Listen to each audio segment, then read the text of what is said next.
is haunting Europe, the spectre of communism. All the powers of old Europe have entered into a holy alliance to exercise this spectre. Pope and Tsar, Metternich and Guizot, French radicals and German police spies. Where is the party in opposition that has not been decried as communistic by its opponents in power? Where is the opposition that has not hurled back the branding reproach of communism against the more advanced opposition parties as well as its reactionary adversaries? Two things result from this fact. One, communism is already acknowledged by all European powers to be itself a power. Two, it is high time that communists should openly, in the face of the whole world, publish their views, their aims, their tendencies, and meet this nursery tale of the spectre of communism with a manifesto of the party itself. To this end, communists of various nationalities have assembled in London and sketched the following manifesto to be published in English, French, German, Italian, Flemish and Danish languages. The history of all hereto existing society is a history of class struggles. Freeman and slave, patrician and plebeian, lord and serf, guild master and journeyman, in a word oppressor and oppressed, still in constant opposition to one another, carried on an uninterrupted, now hidden, now open fight. A fight that each time ended either in a revolutionary constitution of society at large or in the common ruin of the contending classes. In the earlier epochs of history, we find almost everywhere a complicated arrangement of society into various orders, a manifold gradation of social rank. In ancient Rome, we have patricians, knights, plebeians, slaves. In the Middle Ages, feudal lords, vassals, guild masters, journeymen, apprentices, serfs.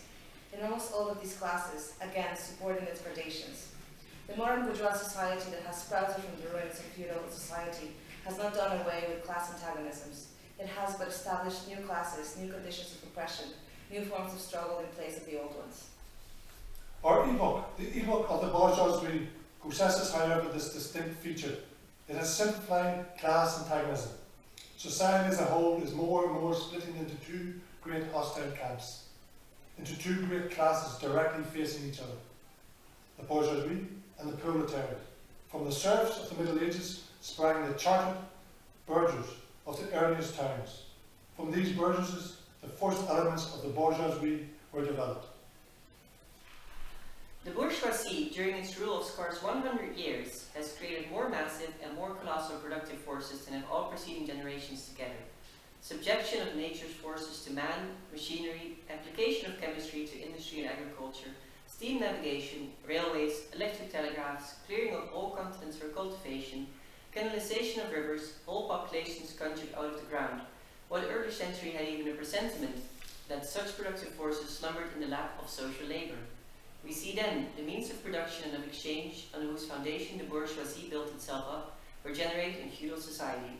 At a certain stage in the development of these means of production and of exchange, the conditions under which feudal society produced and exchanged, the feudal organization of agriculture and manufacturing industry, in one word, the feudal relations of property, became no longer compatible with the already developed productive forces. They became so many fetters. They had to be burst asunder. They were burst asunder. Into their place stepped free competition, accompanied by a social and political constitution adapted in it, and the economic and political sway of the bourgeois class. A similar movement is going on before our own eyes. Modern bourgeois society, with its relations of production, of exchange and of property, a society that has conjured up such gigantic means of production and of exchange, is like the sorcerer who is no longer able to control the powers of the netherworld, whom he has called up by his spells. For many a decade past, the history of industry and commerce is but the history of the revolt of modern productive forces against modern conditions of production, against the property relations that are the conditions for the existence of the bourgeois and of its rule.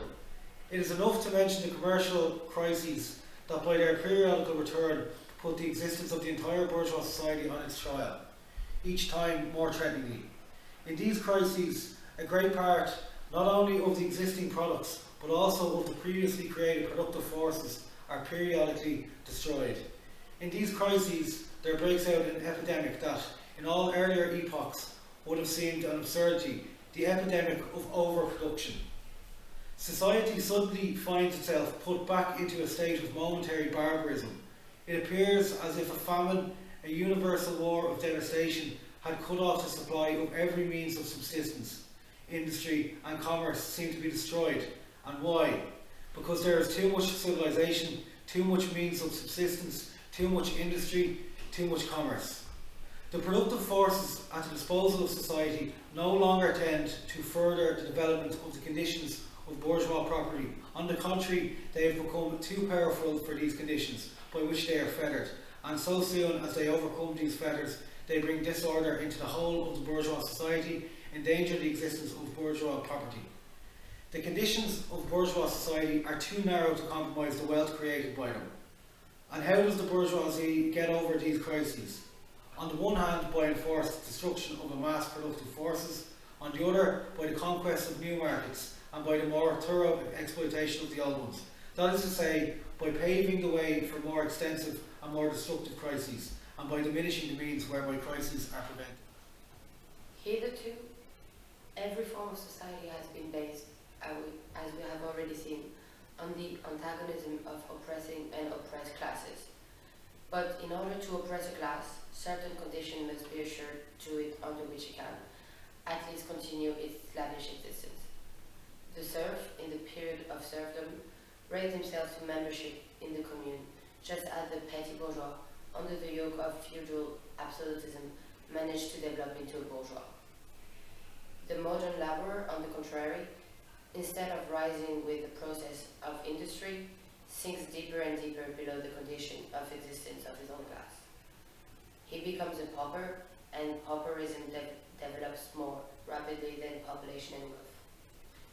And here it becomes evident that the bourgeoisie is unfit any longer to be the ruling class in society and to oppose his condition of existence upon society as. It is unfit to rule because it is incompetent to assure an existence to its slave within his slavery, because it cannot help letting him sink into such a state that it has to feed him instead of being fed by him. Society can no longer live under this bourgeoisie. In other words, its existence is no longer compatible with society. The essential conditions for the existence and for the sway of the bourgeois class is the formation and augmentation of capital. The condition for capital is wage labour. Wage labour rests exclusively on competition between the labourers. The advance of industry, whose involuntary promoter is the bourgeoisie, replaces the isolation of the labourers due to competition, by the revolutionary combination due to association. The development of modern industry, therefore, cuts from under its feet the very foundation on which the bourgeoisie produces and appropriates products. What the bourgeoisie therefore produces, above all, are its own gravediggers. Its fall and the victory of the proletariat are equally inevitable. In what relation do the communists stand to the proletarians as a whole?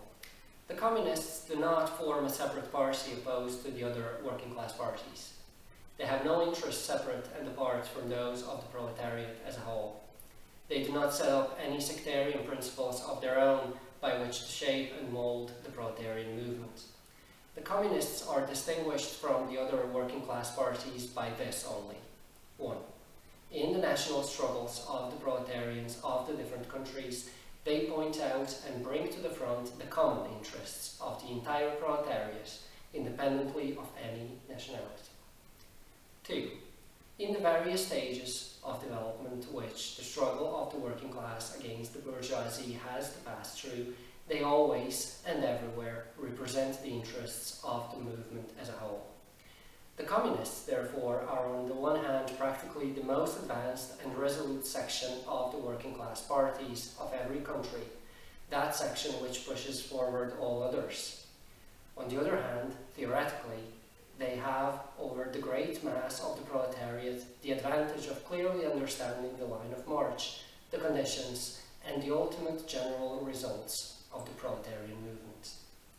The immediate aim of the communists is the same as that of all other proletarian parties: formation of the proletariat into a class, overthrow of the bourgeois supremacy, conquest of political power by the proletariat.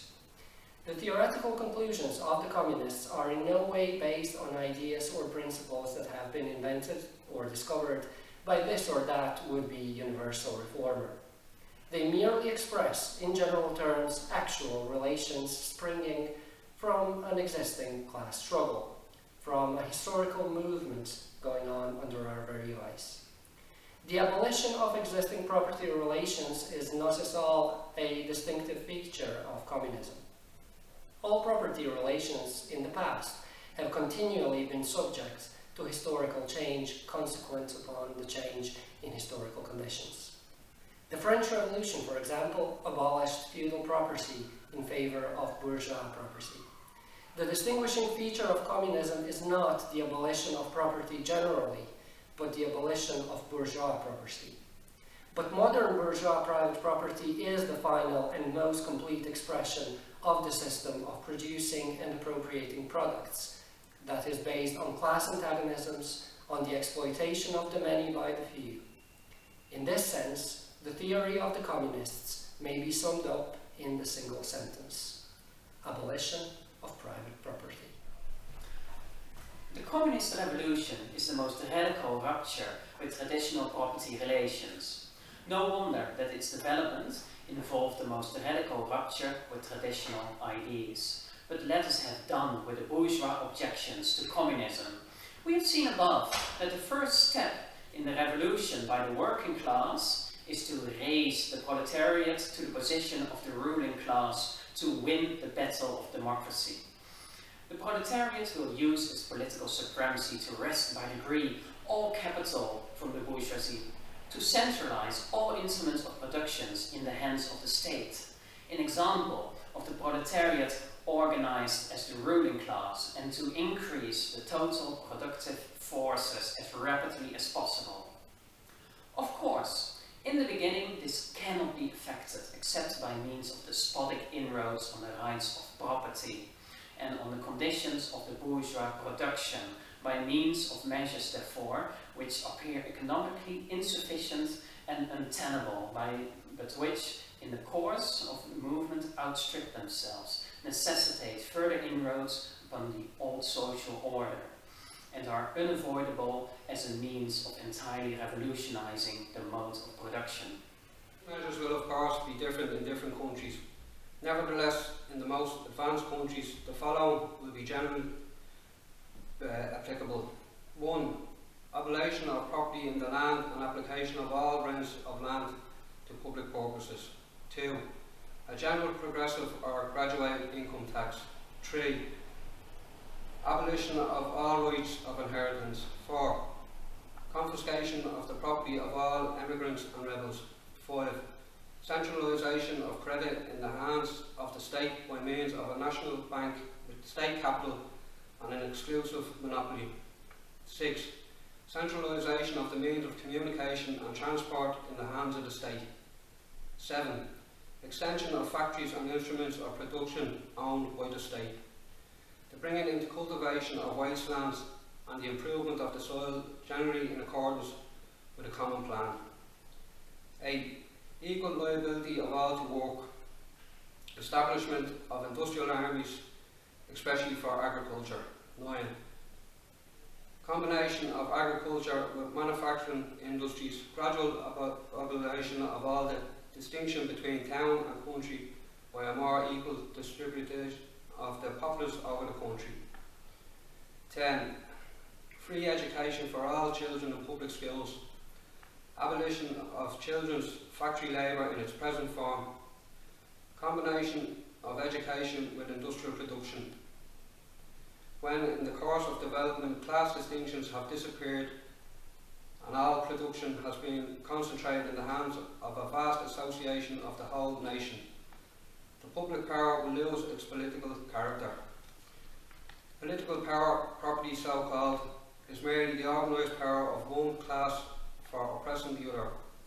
If the proletariat during its contest with the bourgeoisie is compelled by the force of circumstances to organise itself as a class, if by means of a revolution it makes itself the ruling class and as such sweeps away by force the old conditions of production, then it will, along with these conditions, have swept away the conditions for the existence of class antagonisms and of classes generally, and will thereby have abolished its own supremacy as a class. In place of the old bourgeois society with its class and class antagonisms, we shall have an association in which the free development of each is a condition for the free development of all. In short, the communists everywhere support every revolutionary movement against the existing social and political order of things. In all these movements, they throw to the front as the leading question in each, the property question. No matter what its degree of development at the time, finally they labour everywhere for the union and agreement of the democratic parties of all countries. The communists disdain to conceal their views and aims. They only declare that their ends will be attained only by the forceful overthrow of all existing social conditions. Let the ruling classes tremble at a communistic revolution. The proletarians have nothing to lose but their chains. They have a world to win. Working men of all countries unite.